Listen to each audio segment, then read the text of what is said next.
Assalamualaikum warahmatullahi wabarakatuh. Sebelumnya izin perkenalkan, nama saya Muhammad Supriyatno dengan NIM G2011148. Pada kesempatan kali ini, saya akan menjelaskan yaitu mengenai kontribusi atau manfaat mikrososiologi dalam ilmu sosiologi komunikasi.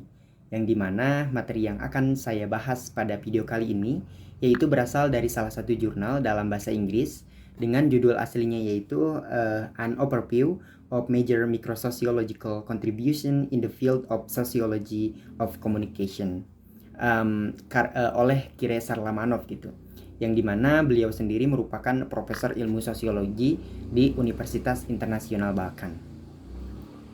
Nah, sebagai pembuka bahwa berbicara mengenai sosiologi dan komunikasi, memang keduanya merupakan satu kesatuan yang memang saling berkaitan gitu kan dan saling melengkapi. Proses sosial tidak akan pernah terjadi tanpa adanya komunikasi. Dan komunikasi tidak bernilai jika tidak digunakan dalam kehidupan sosial. Sehingga dari setiap disiplin ilmu memandang bahwa komunikasi itu dengan pandangan dan kegunaan yang berbeda-beda, tergantung dari manfaat komunikasi itu digunakan. Ya, dan mungkin teman-teman pernah mendengar gitu kan mungkin teman-teman pernah mendengar istilah yang namanya seperti interaksionalisme simbolik, terus kemudian ada fenomenologi, etnometodologi, konstruksionisme sosial dan lain sebagainya.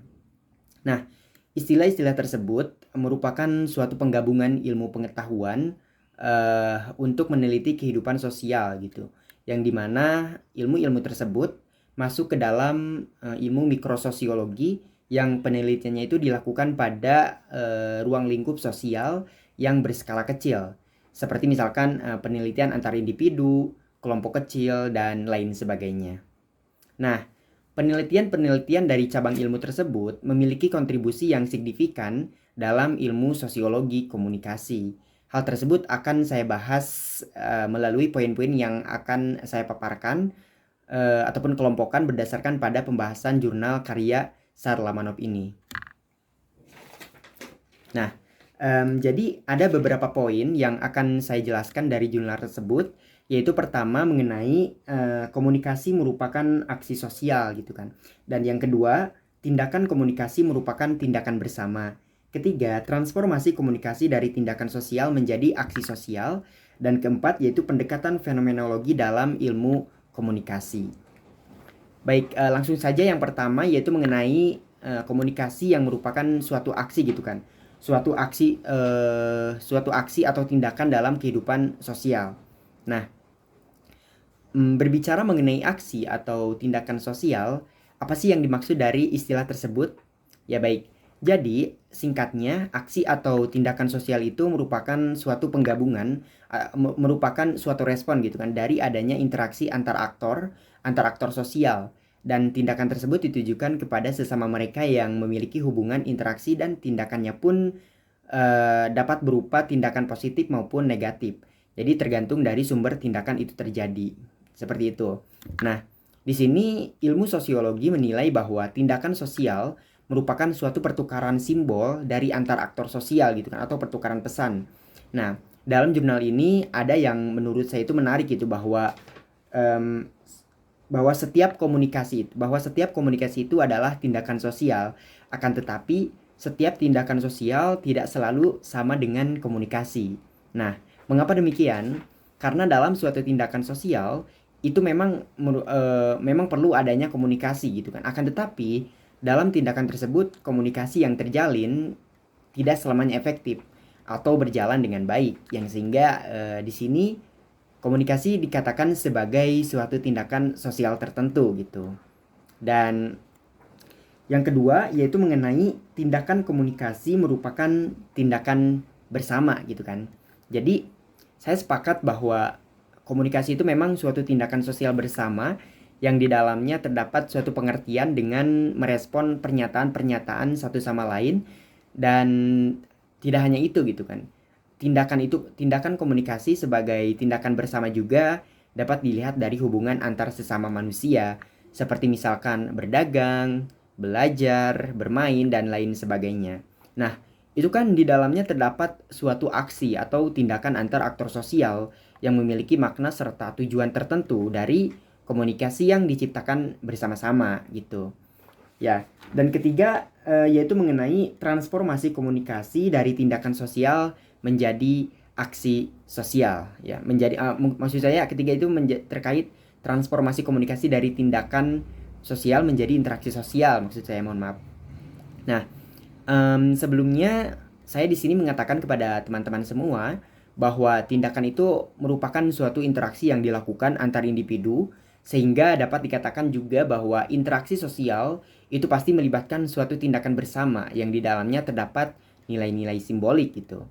Nah, namun yang menarik dari tulisan Sarla Manop ini bahwa dia itu mengatakan sebaliknya gitu, bahwa tindakan merupakan interaksi sosial adalah suatu pernyataan yang keliru gitu kan, kata dia. Nah, justru interaksi itulah yang merupakan dari tindakan sosial, sehingga terjadilah suatu transformasi komunikasi dari awalnya tindakan menjadi interaksi seperti itu. Ya, baik. Dan yang keempat yaitu mengenai pendekatan fenomenologi dalam ilmu komunikasi. Nah, jadi fenomenologi itu merupakan suatu cabang ilmu penelitian dengan cara masuk ke dalam pengalaman individu. Jadi terkait dengan segala sesuatu yang dialaminya yang dapat membantu individu dalam memecahkan suatu permasalahan yang berasal dari alam bawah sadarnya gitu. Nah, jadi hal tersebut disebut juga dengan tifikasi gitu kan. Nah, apa sih itu tifikasi? Jadi singkatnya, tifikasi itu adalah suatu proses pengklasifikasian suatu pengetahuan serta makna yang terkandung dalam diri seorang individu. Nah, jadi proses tifikasi itulah disebut dengan pusat dari segala komunikasi yang dilakukan oleh setiap individu dalam proses sosialnya gitu. Nah, dalam jurnal tersebut juga Sarla Manop itu mengutip pendapatnya Rogers gitu terkait dengan tifikasi, bahwa Rogers memandang pengalaman seseorang itu selalu melibatkan jenis objek tertentu yang dapat memengaruhi bagaimana individu bertindak gitu kan. Selain itu setiap pengalaman